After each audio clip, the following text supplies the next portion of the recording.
do we make a start? Rhonda, do you want to introduce? Sure.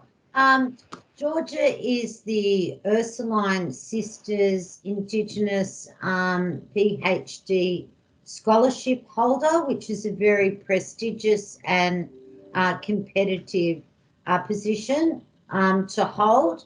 This is her final candidature review, and she has been looking at a very important topic in that we don't really know what drives the well-being of Indigenous higher education students. And as Georgia will tell you, the results that she is getting are very fresh, they're very informative, and they inform future theory, research and practice and have important implications for universities. So, Joseph, I'm happy to hand over to Georgia. Thank you, Rhonda, and welcome everyone to my final candidature review. My thesis topic is looking at capitalising on a positive psychology of Indigenous thriving, identifying Indigenous students' conceptions of wellbeing and enabling voice and agency. And I would also like to also say a big thanks to my wonderful and amazing supervisors, Rhonda, Alex, Janet and Pat, for all your amazing support and guidance in this journey as well. So thank you. Yes, I'd like to acknowledge today that we're all joining from Aboriginal land. In particular, acknowledge and like to pay my respects to the traditional custodians that I'm joining from today, which is Doctoral country. I'd like to also extend my respects to elders, both past, present and emerging. So today I'm going to talk about the background and significance of my research, the purpose of my research, which comprises of 4 research studies. Then I'll be explaining studies 3 and 4. And sharing the results with everyone today of studies 3 and 4. Then I'll be discussing the methodological approaches which guide and inform my thesis investigation and the theoretical perspectives and models which have guided my research, along with the implications for theory, research and practice. And then I'll be just sharing with you all the timeline to my thesis submission. So the background of my research, so the current social, political and health and wellbeing context for Indigenous youth. So in Australia, we have a high youth suicide epidemic crisis. Indigenous youth are 4 times more likely to commit suicide than non-Indigenous youth. Particularly in the justice system, although First Nations youth only represent 5% of Australia's youth population, they do represent over 50% of the Australian youth detention population. And also particularly in higher education, there's still a gap, particularly with course completion rate. Indigenous youth only 26% compared to non-Indigenous students, 53% in completing their higher education course within 9 years. So these statistics really highlight that there really is still much a gap in education as well as health and wellbeing, and recognise the kind of failure that past policies such as Closing the Gap have had in enhancing the education and health and wellbeing outcomes. And very much the reason for that is the lack of voice and consultation and enabling Indigenous people to have a voice and a say on policies and laws that affect their education and affect their health and well-being. And very much well-being is very critical. Scholars, the literature of the past 3 decades has identified the importance of well-being in enabling an individual to live an overall healthier and happier life, and is very much the foundation to thriving, and very much Western models and notions of well-being, which are very different to Indigenous notions of well-being and conceptualisations of well-being, have been thrust upon Indigenous people and therefore failed. And very much we're seeing that with statistics like on the previous slide. So First Nations youth, which is very much the aim and the vision of my research, is to enable First Nations youth to have a voice and to define their wellbeing needs and what is important to their wellbeing. And this is important because Indigenous youth overrepresent 50% of Indigenous population. So their voices are really critical because they're not only just the future leaders, potential leaders of their communities, but they're also the future of our nation.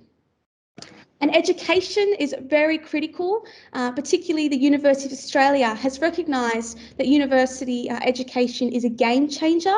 It not only improves health outcomes and improves closing the gaps in employment, but it also enables First Nations people to have self-determination and agency, and to be able to use those skills and that knowledge that they develop from education to have a positive impact on their communities. So the purpose of my study, the purpose of my thesis research, my thesis research comprises of 4 research studies. So the first study, one, is a systematic review, and this was looking at what does international research has identified and has partnered with Indigenous youth voices, what is important to their wellbeing, what are the drivers, the barriers. And studies 2, one of my favourite studies, this was broad perceptions, or might I say 2 with study 1, overall, there is a paucity of research that really has engaged with Indigenous youth voices.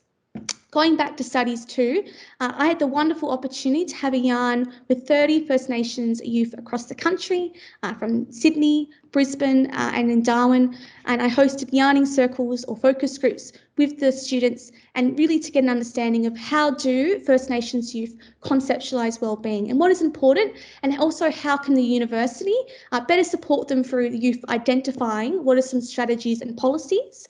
Studies 3 and 4 was an extension of studies 2, and it gave youth the opportunity to validate the findings. So studies 3 and 4 was online interviews. Because of COVID, I didn't have the opportunity to speak to youth one-on-one, but really studies 3 and 4 was to enable youth from studies 2 who may have been a little bit shy in the focus group settings to be able to confirm and validate the findings and really have a say on whether those findings from studies 2 represented their wellbeing needs, particularly to share their personal experiences.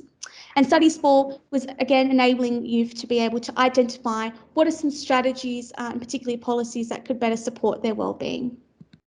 So studies 3 and 4 aims, so firstly was to elucidate the significance of wellbeing. Is wellbeing significant for First Nations higher education youth? The second aim was to identify how First Nations higher education youth conceptualise the nature of their wellbeing, explicate what are the drivers of youth's wellbeing, and also examine what are the barriers that may be preventing First Nations higher education youth's wellbeing. So the semi-structured interviews, so I had the wonderful opportunity to yarn with 7 youth from the University of Sydney, the University of Queensland and Charles Darwin University. Unfortunately, students from Bachelor Institute, I didn't get the chance to have a yarn. And I think a lot of the reason for that was because of COVID, as well as that was actually a health worker class, and many of the students have gone off into the workforce and worked as health workers. So what did youth identify as important in-depth perceptions of their wellbeing?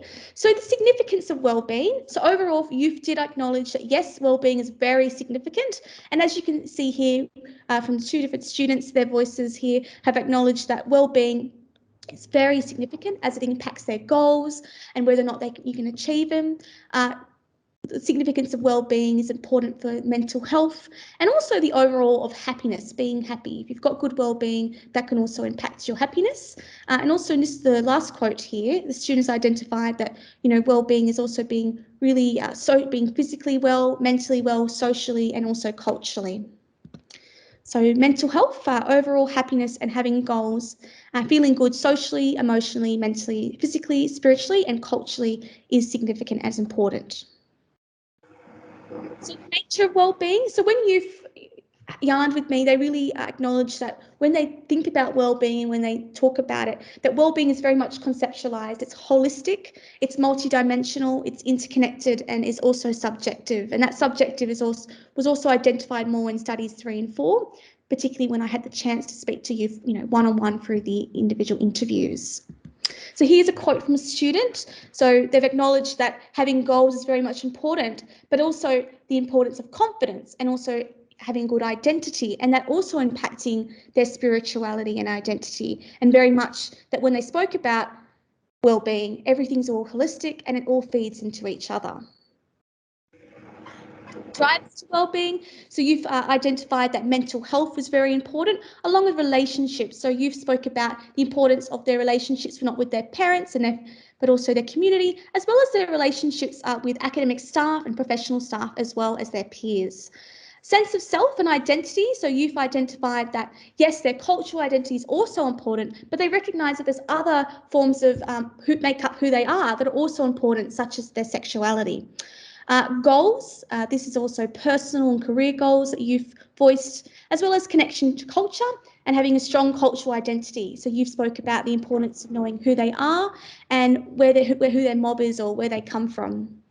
And connection to family and kinship, as well as peer and community support, having other Indigenous role models and leaders to look up to and guide them and support them throughout their higher education.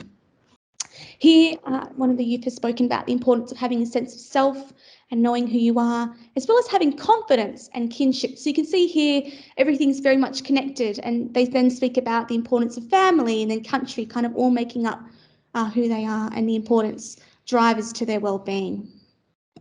Barriers, so you've recognised the impact of Western education values and teaching styles. So being a First Nations youth, walking into a higher education institution that very much still holds Western values and teaching kind of styles impacted their well-being. For example, students spoke about the role and the size of the lecture theatres and kind of affecting their ability to also develop strong connections and relationships to their peers and to the staff members. Historical, political and social determinants. So you've spoke about the impact of past policies, particularly the assimilation policy and stolen generations, in impacting their experience today in being able to connect to their culture. For example, not being able to speak language, and one of the youth spoke about, their grandmother being punished for speaking language and therefore that affecting their grandmother from passing their knowledge and their language onto them, and that impacting their cultural identity. Lack of cultural safety. So students spoke about their experience of racism, discrimination, but also the barrier of not seeing a lot of Indigenous academic staff present in the uni, as well as the lack of Indigenous perspectives taught in the classroom and curriculum. Lack of community acceptance. So you've spoke about very much the fear and kind of the shame that they're worried that other members of the Aboriginal or First Nations community, Aboriginal community, and accepting them as well as being a barrier. Here, as a quote from one of the youth talking about, and it's a barrier, very much speaking about, non-Indigenous academics, teaching, Indigenous topics and history, particularly the stolen generations, and that having an impact on their mental health. Methodological approaches, so yarning methodology and decolonising methodology are two methods that kind of guided my research investigation. So yarning methodology, for First Nations people, yarning is about having a conversation, and it's very much been about storytelling, a way of transmitting knowledge, songlines, oral histories. And for researchers, and what I used yarning very much about developing respectful research relationships with, the students prior to even, commencing my interviews and focus groups. And it's really about trust and developing that trust with community and ensuring that community are equal partners and that relationship and that connection is built. Decolonising methodology. So decolonisation was developed by Linda Smith, and Smith very much talks about the role that universities have done in colonising process, particularly in silencing the voices of Indigenous communities across the globe and ignoring the knowledges, the important knowledges that Indigenous peoples bring. Particularly, I use decolonising methodology in my thesis. It's about enabling First Nations youth to have a voice, to reclaim space, to decolonise education and wellbeing research, which has ignored their voices, and to really exercise agency to define what is wellbeing mean to them, because ultimately they are the experts of their wellbeing. Theoretical perspectives and models which guide and inform my research investigation. So self-determination theory, SDT, was coined by Richard Ryan and Edward Delsey, and they identified 3 innate psychological needs for any human to be able to live have good well-being and live a happier life.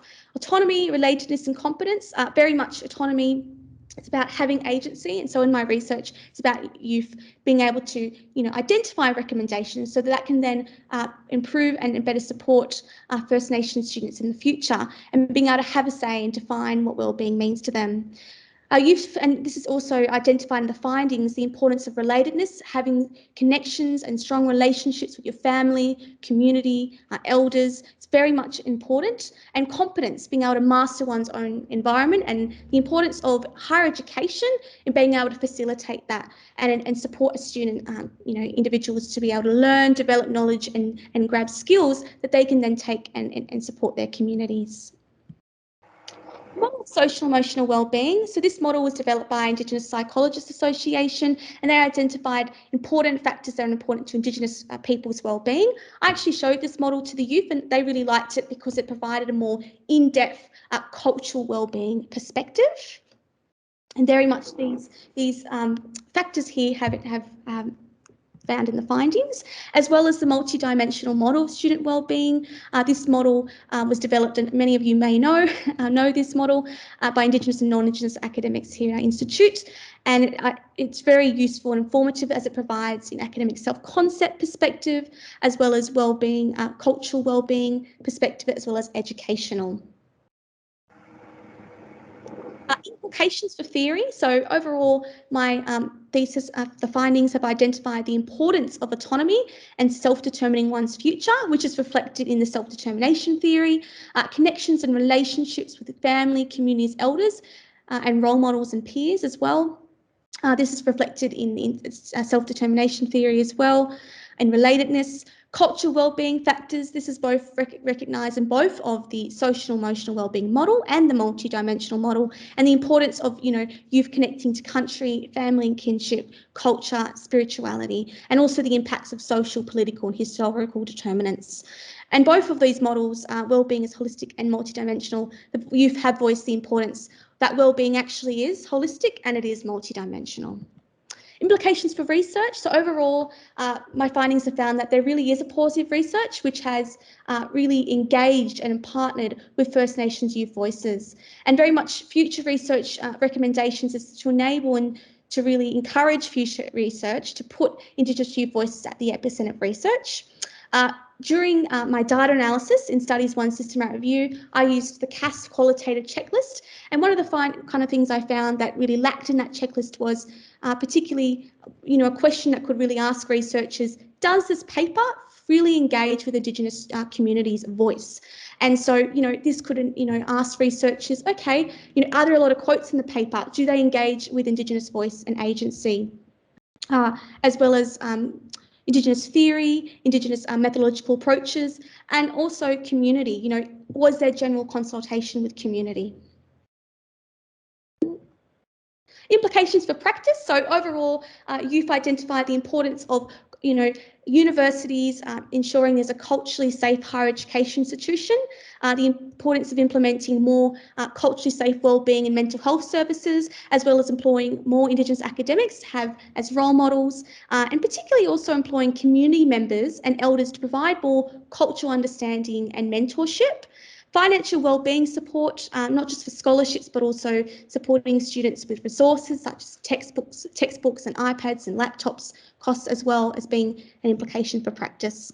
So the overall of my research and the significance of my research is about creating a thriving future for Indigenous youth and their communities. And that's firstly to identify the voice, enabling Indigenous youth to have a voice and agency, identify the drivers and barriers of their wellbeing, and also the strategies and policies to help support Indigenous youth's wellbeing and education, and that will overall have a positive impact on in not just Indigenous youth, but also on their communities to thrive, not just in wellbeing, but also in education and in life.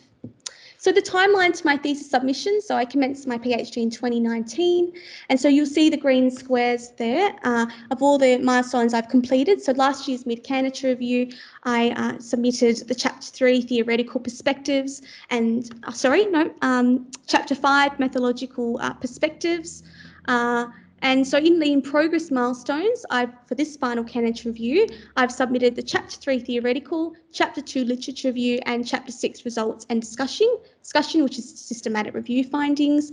I've also now published research author, which is really exciting, and I've had studies to findings submitted and accepted in the International Journal of Educational Research. I've also submitted the second paper as well for Studies in Higher Education Journal, and that's for the systematic review findings. The key task that I'll be completing is Chapter 8, results, which is Studies 3, and Chapter 9, Studies 4 findings. I've also already analysed the data for this, but I just need to type up those 2 chapters, and then I'll be completing Chapter 10, discussion, summary and conclusion, and Chapter 1, introduction. And I plan to submit my thesis by the 31st of December. Thank you, everyone.